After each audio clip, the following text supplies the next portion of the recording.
할렐루야. 우리 다 같이 기도하겠습니다. 살아계신 하나님 감사드립니다. 복되고 거룩한 주일, 또 하나님께 예배드리는 주의 백성들 이 시간 함께 하실 것을 믿습니다.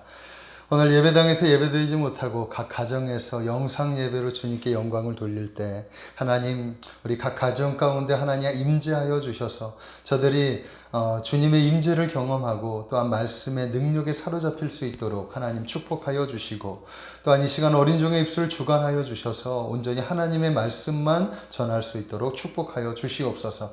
이 시간 함께 하실 것을 믿사옵고 살아계신 우리 주 예수님의 이름으로 감사하며 기도하옵나이다. 아멘. 할렐루야. 반갑습니다.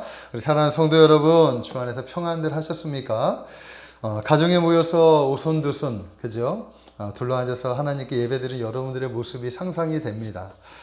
비록 코로나19 사태로 말미암아 예배당에서 예배를 드리지 못하고 가정에서 예배를 드리고, 또한 많은 부분들 힘들고 어렵겠지만 주님을 향해 두 손 들고 예배드리는 여러분들의 모습, 그리고 이 귀한 시간이 얼마나 소중하고 얼마나 귀한 것인지 아마 여러분들 마음 가운데 그렇게 귀한 것이라고 생각할 줄로 믿습니다. 자, 오늘도 하나님께서 여러분들의 가정과 또한 10년 가운데 주의 은혜를 가득 부어주실 것을 기대하며 축복합니다. 아멘. 자, 코로나19 사태로 인해서 한국 교회에 역사상 유례가 없는 일이 발생해 버렸어요. 예배 중지 모임. 예배 중지 모임 아니라 예배 모임 중지. 예배 모임 중지. 그죠? 참으로 기가 막힌 일이 아닐 수 없죠. 지금 거룩한 주일인데 우리가 예배당에서 하나님께 찬양하며 이 시간 영광 돌리며 예배 드려야 할 텐데 가정에서 예배를 드리고 있는 우리의 모습, 기가 막힌 일이 아닐 수 없습니다. 이단 사이비 집단이 신천지를 통해서 발생한 이 슈퍼 전지파는 한국교회의 이미지에 큰 타격을 주었다라는 거예요. 그래서 하나님을 모르는 사람들도 신천지를 교회와 동일시하여서 교회 모임, 이 예배 모임에 대한 두려움과 공포로 교회를 더욱더 핍박하고 미워하고 있다는 것입니다.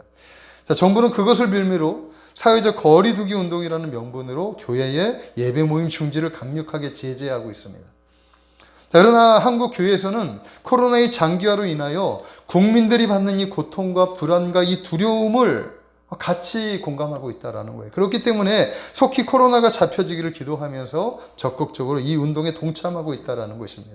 이미 많은 교회들이 영상 예배를 전향하였고 정부에서 내린 실태 지침을 지켜가면서 신앙을 지켜가고 있다는 것입니다. 자, 저희 교회도 정부의 뜻에 따라 오늘도 그죠? 국민들의 이 불안과 그죠? 이 공포, 이 두려움들을 알기 때문에 빨리 코로나가 빨리 물러가기를 바라는 마음으로, 그죠? 빨리 바라는 안정 국면에 처해지는 마음으로 우리가 예배당을 포기하고 가정에서 예배를 드리고 있는 것입니다. 자, 이렇게 한국 교회는 이 코로나로 인해서 큰 위기를 가져오게 되었다는 거예요. 저희 부부는 이런 위기 사태 가운데 한 주간 하나님께 매달려 금식하며 기도하고 있습니다. 3일 동안 우리 사모가 금식을 하고 기도했고 또 오늘까지 제가 금식하며 기도하고 있습니다. 하나님, 코로나19 사태가 빨리 진정되게 하여 주시옵소서. 사회의 모든 시스템이 정상적으로 가동해서 국민들이 일상의 축복을 누릴 수 있도록 도와주시옵소서. 경제를 빨리 활발하게 하게 하여 주시고 우리 신앙인들이 더욱더 하나님을 경외하며 살아갈 수 있도록 도와주시옵소서. 자, 이렇게 기도하던 중에 하나님께서 시편 46편의 이 말씀으로 위로해 주셨습니다.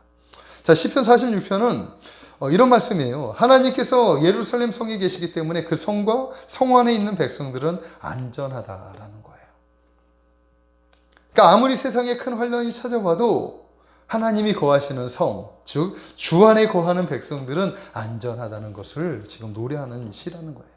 시편 46편의 배경은 히스기야 통치 시대에 저 아수르라고 하는 나라, 이 아수르가 북이스라엘을 멸망하고 이제 남유다까지 정복하기 위해서 대군을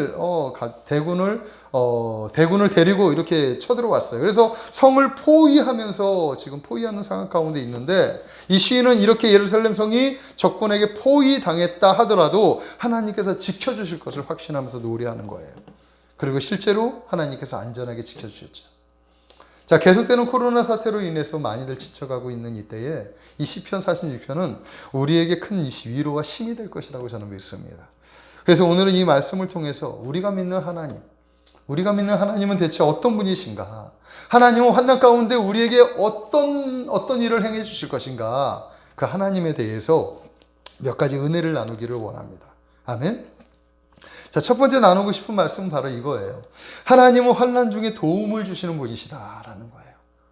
하나님은 환난 중에 우리에게 도움을 주시는 분이시다라는 것입니다. 1절의 말씀을 보겠습니다. 하나님은 우리의 피난처시요 힘이시니 환난 중에 만날 큰 도움이시라. 아멘. 자, 우리가 하나님에 대해서 아는 것은 매우 중요합니다. 자, 우리가 믿는 하나님, 그분이 어떤 분이신지 바로 알고 믿을 때 우리의 믿음의 힘은 더욱더 강하게 나타나기 때문이라는 거예요. 그렇기 때문에 성도는 하나님에 대해서 많은 정보를 가지고 있어야 돼요. 예? 하나님에 대한 지식이 많이 있으면 있을수록 우리의 믿음의 사고가 확 열리게 되는 거예요. 부분적으로 아는 것이 아니라 전체적으로 통전적으로 하나님을 알 때 하나님의 역사심이 어떻게 진행될지 우리의 믿음이 더욱더 굳건해질 수 있어요. 그 정보는 당연히 하나님의 말씀에서 찾아야 되겠죠. 하나님의 말씀과 기도와 찬송을 통해서 우리가 하나님에 대해서 더 많은 경험들을 해야 된다는 것입니다. 자, 막연하게 믿는 믿음은 환난 앞에 무너질 수 있어요.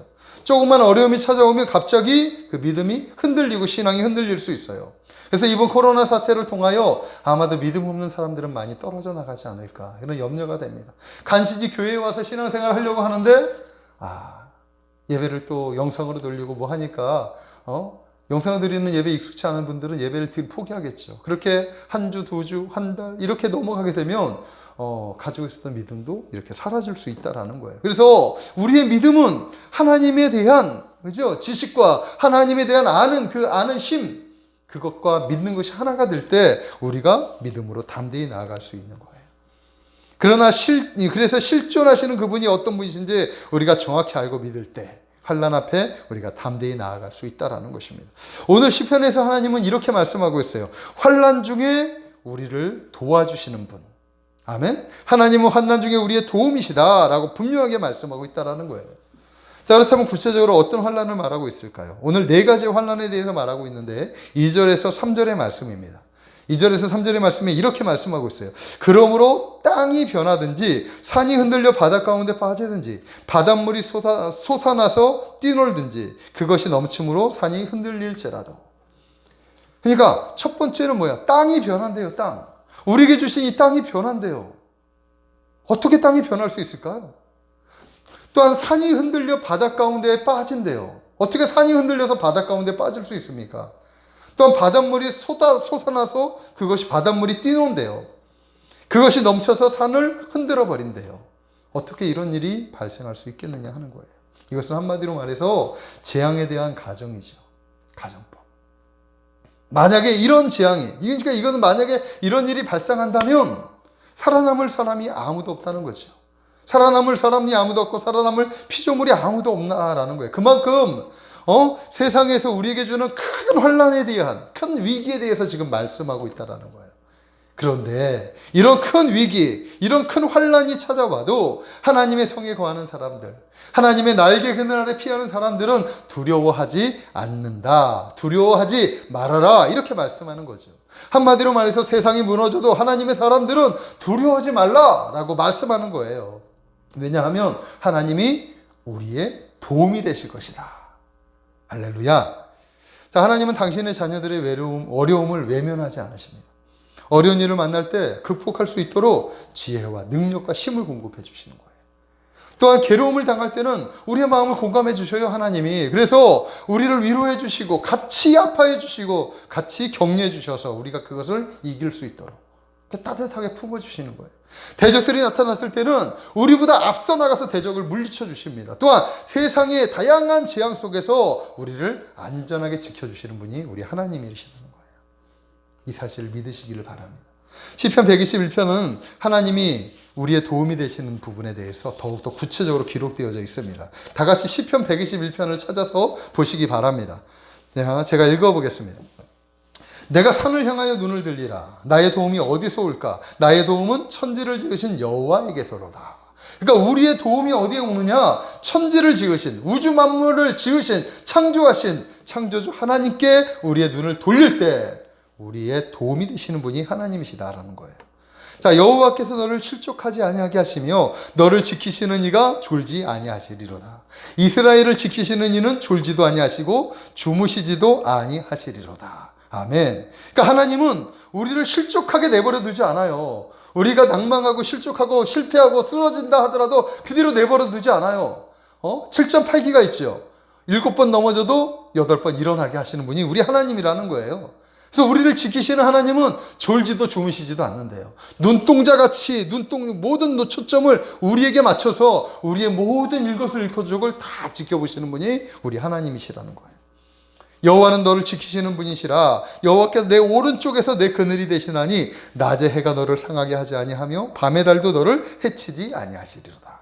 하나님이 우리의 그늘이 되셔서 낮과 밤의 그 빛과 그 열기와 그 환난을 다 막아주신다는 거예요. 여호와께서 너의 모든 환난을 면하게 하시고 내 영혼을 지키시리라. 여호와께서 너의 출입을 지금부터 영원까지 지켜주시리라. 아멘. 우리 하나님이 바로 이런 분이십니다. 모든 환난을 면하게 하시고 우리 영혼을 지키시고 우리의 출입하는 모든 것을 지금부터 영원까지 지켜주시는 분. 놀랍죠. 놀랍죠. 제가 힘들 때마다 이 시편 121편의 말씀을 묵상하면서 얼마나 위로가 되고 힘이 되는지 몰라요. 하나님은 우리에게 이와 같은 위로와 힘을 주시는 분이시라는 것을 믿으시기 바랍니다. 시편 91편 5절에서 7절의 말씀은 더욱더 힘이 되는 말씀이 있어요. 너는 밤에 찾아오는 공포와 낮에 날아드는 화살과 어두울 때 퍼지는 전염병과 밝을 때에 닥쳐오는 재앙을 두려워하지 아니하리로다. 1000명이 내 왼쪽에서 10,000명이 내 오른쪽에서 엎드려지나 이 재앙이 내게 가까이 하지 못하리로다. 아멘. 놀랍죠? 밤에 찾아오는 공포도 낮에 날아드는 화살도 어두울 때 퍼지는 전염병도 밝을 때 닥쳐오는 재앙도 두려워하지 않을 것이다. 전염병으로 인하여 내 왼쪽에서 1000명이 쓰러지고 내 오른쪽에서 10,000명이 엎드려져도 그 재앙이 내게는 임하지 아니할 것이다. 이렇게 분명하게 하나님께서 말씀하고 있습니다. 하나님은 지금도 우리를 눈동자같이 지켜주시고 우리를 지켜주시는 분이에요. 자, 비록 코로나로 인하여 많은 부분 감당하기 어렵고 버겁겠지만 그럼에도 불구하고 조금만 참으시기 바랍니다. 조금만 인내하십시오. 하나님이 여러분들과 함께 하신다는 사실을 믿으시기 바랍니다. 그래서 반드시 여러분들을 도와주실 것을 저는 믿습니다. 자, 그런데 이 도움이 좀 더 빨리 임하는 방법이 있어요. 어떻게 임하느냐? 산을 향하여 눈을 드는 거예요. 내가 산을 향하여 눈을 들리라. 내가 산을 향하여 눈을 든다는 것은 우리의 시선을 주님께 향하여 두 손을 들고 주님께 나아가 주님을 의지하라는 거예요. 의지하라는 거예요. 주여, 지금 제가 위기에 처해 있습니다. 지금 제가 너무나 힘들 지경입니다. 주여, 도와주세요. 제발 좀 저를 살려주세요. 이렇게 간청하는 거예요. 자, 이것은 마치 어린아이가 자신의 목적을 가지고 부모에게 뭔가를 사달라고 조르는 것과 같은 거죠. 요즘에 저는 우리 성경이하고 이마트나 그 다이소 같은 데를 이렇게 자주 가요. 성경이가 이 쇼핑하는 맛을 벌써 배웠습니다. 그래서 근데 가면은 자기가 가야 하는 코스가 있어요. 코너가. 그러면 꼭 거기를 들려가는데 이렇게 들리다가 하나하나 이렇게 잘 보다가 갑자기 눈에 띄는 게 하나 딱 있으면 발견을 하면 그거 사달라고 막 울고불고 난리를 쳐요. 이거 나중에 사줄게. 이거 있잖아. 자꾸 이렇게 달래고 어르고 해도 그거 자기의 목적, 그 자기가 눈에 딱 들어온 그 물건이 그것이 자기 손에 쥐어지지 않으면 난리 부르스가 난다는 거예요. 그래서 그것을 사줄 수밖에 없어요. 사줄 수밖에 없어요. 마찬가지예요. 우리가 하나님께 나아갈 때 이 어린아이가 자신의 목적을 가지고 부모에게 조르듯이 나아가면 하나님이 반드시 들려줄 줄로 믿습니다. 하나님, 저 급해요. 지금 너무 급하답니다. 저 지금 빨리 좀 도와주세요. 하나님, 제발 좀 저부터. 약간 이기적일지 모르겠지만 이것은 하나님이 기뻐하시는 모습이에요. 아멘. 그리하면 하나님의 도움의 손길이 더 빨리 임한다는 사실을 믿으시기 바랍니다. 자, 그리고 사회에서도 마찬가지예요. 사회에서도 무슨 일이 발생하면 이렇게 정부기관에 계속해서 항의하고 이렇게 민원을 이렇게 넣으면 그 민원을 빨리 처리해 주는 거죠. 네? 어떤 일이 있어요. 그런데 이거 정부에서 좀 해주겠지, 이렇게 마음만 이렇게 해서 기다리게 되면 차일피일, 왜냐하면 급하지 않은 거라고 생각하기 때문에 하긴 하겠지만 차일피일 미루게 돼요. 그러나 민원을 계속해서 또 다른 사람들과 같이 민원을 계속 넣으면 이게 압박이 와요. 정부에서 압박이 온단 말이에요. 예? 그래서 공무원들이 더 빨리 그 일을 처리하게 되는 거예요. 마찬가지예요. 우리 하나님께 저 급하다고 계속해서 간청을 하면, 매달리면 하나님이 빨리 도와주실 줄로 믿습니다. 자, 그리고 성도는 그 어떤 상황 속에서 두려워해서는 안 돼요. 오늘 말씀의 3절의 말씀을 보면 우리는 두려워하지 아니하리로다. 아멘. 세상이 무너져도 하나님의 사람은 두려워하지 않는다라고 말하고 있습니다. 이것은 담대함이 우리 가운데, 이와 같은 담대함이 우리 가운데 있어야 할 줄로 믿습니다. 자, 두려움은 누가 주는 마음이냐면 사단이 주는 마음이에요. 자, 사단은 우리 마음에 두려움을 심어줘요. 불안함을 심어주고 우리를 두렵게 만들어서 어떻게 만드느냐? 어떤 선택의 기로에 섰을 때 우리가 그 선택을 잘못하게 만든다는 거예요. 자, 우리가 살아가면서 얼마나 많은 다양한 선택의 기로에 놓여 있습니까? 예? 우리는 많은 다양한 선택의 기로에 놓여 있어요. 그래서 우리가 정신을 바짝 차리고 냉정하게, 그죠? 판단하고 분별해서 잘 선택해야 돼요. 자, 그런데 불안함, 두려움, 이런 마음을 가질 때 우리가 선택하는 것은 잘못된 것을 선택하게 돼요. 하나님을 믿는 하나님의 백성들도 두려움이 찾아왔을 때 하나님을 의지하지 않고 사람을 먼저 의지하게 되고, 두려움이 찾아왔을 때 세상을 먼저 찾아가게 되는 거예요. 그렇기 때문에 두려움을 물리쳐야 될 줄로 믿습니다. 어떤 상황 속에서도 성도는 그래서 담대해야 됩니다. 왜냐하면 바르게 선택할 수 있어야 하기 때문이에요. 믿음의 방향도 바르게 선택해야 되고 사회의 모든 일들도 바르게 선택할 수 있으려면 우리가 담대히 냉정하게 우리가 모든 것을 임해야 된다는 것입니다. 자, 사랑하는 성도 여러분, 코로나는 반드시 잡힐 거예요. 하나님께서 그 역할을 다 끝나게 되면 거두어 가실 거라는 거예요. 우리 믿음의 사람들은 이런 재앙이 우리에게 임하지 않을 것을 믿고 담대히 나아가야 하는 것입니다. 이것이 믿음이요, 이것이 세상을 이기는 힘이라는 것입니다. 저는 우리 참 행복한 성도님들이 이런 담대함이 있게 되기를 원합니다. 이 담대함으로 세상을 이기시기 바랍니다. 이 어려움을 잘 극복하시길 바랍니다. 반드시 이 고난의 터널은 지나갈 줄로 믿습니다. 자, 두 번째 말씀은 하나님은 우리의 피난처가 되신다는 거예요. 1절과 7절의 말씀입니다. 1절의 말씀은 하나님 우리의 피난처시요. 또 7절은 만군의 여호와께서 우리와 함께 하시니 야곱의 하나님은 우리의 피난처시로다. 아멘. 피난처 되시는 하나님. 와, 생각만 해도 든든하지 않습니까? 우리의 피난처가 되신대요, 우리 하나님이. 제가 어릴 때 좀 말썽을 많이 폈어요. 그래서 아버지께 혼날 때가 많이 있었습니다. 자, 그럴 때 제가 쪼르르 어디에 숨느냐면 어머니 등 뒤에 숨어요. 그 때로는 어머님이 오셔서 매 맞고 있을 때, 해초리 맞고 있을 때 저를 이렇게 품고 아버지의 그 화를, 분노를 잠재우시고 이렇게 혼내지 않도록 이렇게 막아주실 때가 있었어요. 그래서 어머님은 저의 피난처가 되셨다라는 것입니다. 그때 어머님의 품이 얼마나 따뜻했는지 모릅니다. 자, 그런데 지금은 더 든든한 피난처가 생겼습니다. 바로 우리 하나님이신 거예요, 하나님. 세상에서 만나는 다양한 어려움 속에서 피할 수 있는 곳이 있다는 것이 얼마나 힘이 되고 위로가 되겠습니까? 그분이 바로 우리의 피난처가 되신다는 거예요. 자, 야곱이 에서의 눈을 피했어요. 그래서 에서에게 잘못해가지고 아버지의 팥죽 한 그릇으로 장작권을 빼앗은 것뿐만 아니라 축복 기도까지, 그죠? 빼앗고 나서 그래서 에서가 완전히 돌아버렸어요. 그래서 야곱을 죽이려고 막 이렇게 마음에 분이 가득했을 때 그 에서의 눈을 피해서 지금 바다나라로 피하고 있습니다. 홀로 사랑하는 어머님을 떠나서 자기 홀로 그렇게 정처 없이 떠나가는 그 길, 그 외로운 길, 그 고독한 길에서 베델 가운데 주님이 야곱을 만나 주셨어요. 찾아와 주셨어요. 내가 너와 함께 할 거야. 내가 널 지켜줄 거야. 내가 다시 너를 이곳에 안전하게 돌아올 때까지 내가 너와 함께 할 거야. 이렇게 약속해 주셨다는 거예요. 오늘 본문에서 그 야곱의 하나님은 우리의 피난처가 되신다라고 말씀하고 있는 거예요. 아멘. 이렇게 하나님은 우리의 피난처가 되시는 분이십니다. 자, 피난처는 히브리어로 마하제라고 하는 그 단어를 쓰는데 문자적 의미가 뭐냐 하면 비바람과 같은 위험을 피할 수 있는 장소를 가리킨다는 거예요. 자, 이 단어를 사용한 것이 뭐냐 하면 이 시에서 이것을 표현한 것은 당신의 백성을 환난과 어떤 큰 위험으로부터 지켜주시는 하나님에 대한 비유를 표현하는 내용이 바로 이 피난처라고 하는 곳에 담겨져 있다는 것입니다. 사실 많은 시인들이 하나님을 피난처로 노래했습니다. 그러나 본시처럼 시 전체를 통해서 하나님이 피난처 되신다는 사실을 강조하고 있는 시는 드물다라는 거예요.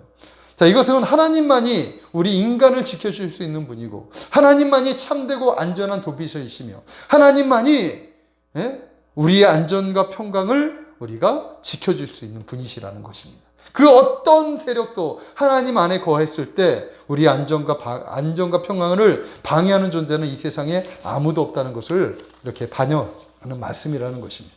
그러므로 사랑하는 성도 여러분, 어려운 일을 만날 때 하나님께 피하십시오. 하나님의 그늘, 날개 그늘 아래 가서 숨으십시오. 하나님은 여러분들의 피난처가 되십니다. 아멘.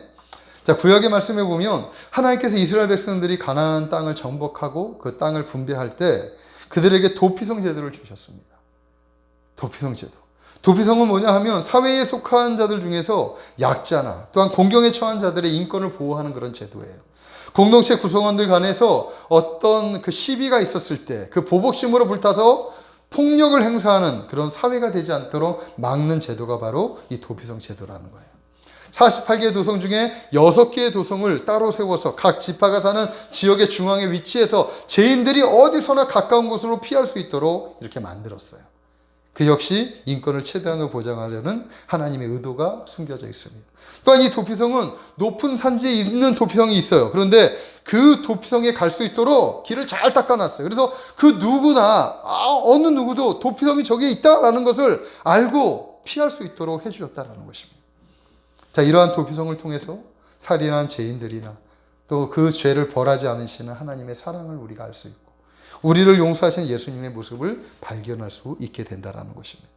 자, 도피성이 누구나 볼 수 있는 곳, 가까운 곳에 위치해 있다는 것은 누구나 자신의 죄를 깨닫고 피하기를 원하는 사람은 예수님께 피할 수 있다는 것을 가르쳐 주는 거예요. 잘 닦여진 길이고 안내표가 있다는 것은 이미 완성해 놓으신 예수님의 구원의 길을 믿음으로 받아들이기만 하면 누구든지 구원을 받을 수 있음을 보여주는 거예요. 이렇게 이미 하나님은 구약의 이 도피성을 통해서 이렇게 하나님이 우리의 피난처가 되신다라는 사실을 우리에게 알려주고 있습니다. 지금 교회가 많이 위기 있죠. 사회적으로나 신앙적으로나 위기예요. 이럴 때 우리가 피해야 할 곳이 어디 있습니까? 바로 하나님 품입니다. 주님의 품이에요. 우리의 피난처 되신 그분께 우리가 피한다면 그분이 안전하게 우리를 지켜주실 것을 믿습니다. 자, 마지막 세 번째는 우리를 위해 능력을 베푸시는 하나님이시라는 거예요. 8절과 9절의 말씀이에요. 와서 여호와의 행적을 볼지어다. 그가 땅을 황무지로 만드셨도다. 그가 땅 끝까지 전쟁을 쉬게 하시며 활을 꺾고 창을 끊으며 수레를 불사르시는도다. 자, 성경에 보면 하나님께서 당신의 자녀들을 위해 행하시는 일들이 놀랍도록 이렇게 많이 기록되어져 있어요. 오늘 말씀에서도 이렇게 말씀하고 있어요. 너희는 하나님의 행적을 보라. 이렇게 말씀하고 있어요. 자, 하나님께서 여러분들의 행하신 일들을 한번 보십시오. 하나님께서 여러분들의 죄를 용서해 주셨습니다. 우리를 구원해 주시기 위해서 예수를 십자가에 못 박아 주셨단 말이에요. 그래서 예수님이 십자가에서 죽으셨습니다. 그러나 사망 권세를 물리치고 부활하셔서 우리에게 영생의 소망을 주셨습니다. 또한 하나님의 나라, 그 나라를 우리에게 주셨다라는 거예요. 아멘. 이것만으로도 우리가 만족할 수 있지 않겠습니까? 더 이상 무엇을 하나님께 요구할 수 있겠느냐라는 거예요. 자, 그런데 우리가 요구하지 않아도 하나님은 하나님이 하실 일들을 아신다라는 것입니다. 우리를 위해 일하시는 하나님. 그분이 우리 가운데 성령을 보내주셔서 성령의 능력으로 피하려 할 때마다 능력을 행해 주실 것을 약속해 주셨다라는 것입니다. 아멘. 오늘도 말씀을 보면 여호와의 행적을 봐라. 그가 땅을 황무지로 만들어 가실 것이다. 그가 땅 끝까지 전쟁을 쉬게 할 것이다. 활을 꺾고 창을 끊으며 평화를 우리에게 주실 것이다. 이렇게 말씀하고 있다라는 거예요. 네? 지금도 이 약속은 변함없고 이 능력 또한 변함이 없는 줄로 믿습니다. 자, 하나님의 능력이 여러분들 가운데 임하시기를 주님의 이름으로 축복합니다. 자, 10절의 말씀을 보겠습니다. 10절의 말씀을 보면 자, 너희는 가만히 있어 내가 하나님됨을 알지어다. 이렇게 말씀하고 있어요. 이런 능력이 어떻게 나타나느냐? 오늘 이 말씀에 우리는 주목해야 됩니다. 너희는 가만히 있어. 너희는 가만히 있어. 네가 할 것이 아니라 내가 할 것이다. 그래서 나를 통해서 내가 하나님됨을 증거할 것이다. 하나님이 이렇게 말씀하고 있어요. 그러니까 우리 하나님이 우리에게 능력을 바라실 때는 우리의 모든 것이 정지되어 버려요. 그래서 온전히 하나님만 드러낼 수 있는 상태를 만들어 놓으신다는 거예요. 그렇기 때문에 자신을 죽이는 것이 얼마나 중요한지 우리가 알아야 되는 것입니다. 계속해서 자기의 자기의 욕심, 자기의 생각, 자기의 뭔가가 이렇게 계속해서 드러난다면 하나님이 그것이 꺾여질 때까지 참고 기다리셔요. 그래서 그것이 완전히 포기돼서 완전히 자기가 내려놨을 때 내 안에서 하나님의 능력이 나타나게 되는 거예요. 아멘. 그러므로 빨리 자신을 죽이는 일을 죽이게 되시기를 주님의 이름으로 축복합니다. 그래서 온전히 하나님만 여러분들의 삶 속에서 드러나게 되기를 원합니다. 그럴 때 하나님의 능력이 여러분의 삶을 통하여 드러나게 될 것이라고 저는 믿습니다. 말씀을 정리하겠습니다. 사랑하는 성도 여러분, 코로나19가 장기화되면서 많은 부분 지치고 버거우실 것 같습니다. 그러나 조금만 인내하시고 견뎌주시기를 바랍니다. 반드시 이 어려운 시기는 지나갈 거예요. 그리고 이 어려운 시기 때 하나님이 우리를 도와주시고, 또 너무나 힘들고 감당이 어려울 때 하나님께서 저 곳에 계셔요. 우리 눈에 보이는 곳에 계십니다. 그분에게 피하시기를 바랍니다. 오늘 하나님의 말씀은 우리에게 참 큰 힘과 위로가 된다라는 거예요. 하나님은 당신이 어떤 분이신지 우리에게 분명히 말씀해 주셨어요. 우리를 구원해 주시는 하나님은 구원의 역사만 이루신 것이 아니라 지금도 우리를 눈동자같이 지키시고 구원을 완성할 때까지, 하나님의 나라에 입성할 때까지 우리를 지켜주시는 하나님, 우리를 안전하게 보호하시는 하나님이시죠. 그 일을 위해서 하나님이 지금도 일하고 계신다는 사실을 믿으시기 바랍니다. 오늘 세 가지 말씀드렸어요. 하나님은 환난 중에 도움을 주시는 분이십니다. 하나님은 우리의 피난처가 되시는 분이십니다. 우리를 위해서 능력을 베푸시는 분이 하나님이십니다. 아멘. 이 사실을 가슴에 품고 이 코로나19를 잘 극복하고 승리하시기를 주님의 이름으로 축복합니다. 아멘. 거룩하신 하나님 감사합니다. 코로나19로 인하여 우리가 많이 지치고 힘들 때 하나님의 말씀은 우리에게 큰 위로와 힘이 됩니다. 오늘 하나님께서 우리에게 말씀해 주셨습니다. 내가 너를 도와줄게. 너의 환난을 내가 도와줄게. 어렵고 힘들면 나에게 와. 내가 너희를 보호해 줄게. 이렇게 말씀하고 있습니다. 우리를 위해 행하시는, 능력을 행하시는 하나님을 찬송합니다. 오늘 말씀 가운데 우리 사랑하는 성도님들이 하나님을 의지하고 믿음으로 승리할 수 있도록 축복하여 주시옵소서. 모든 은혜 감사하고 예수님 이름으로 감사하며 기도하옵나이다. 아멘.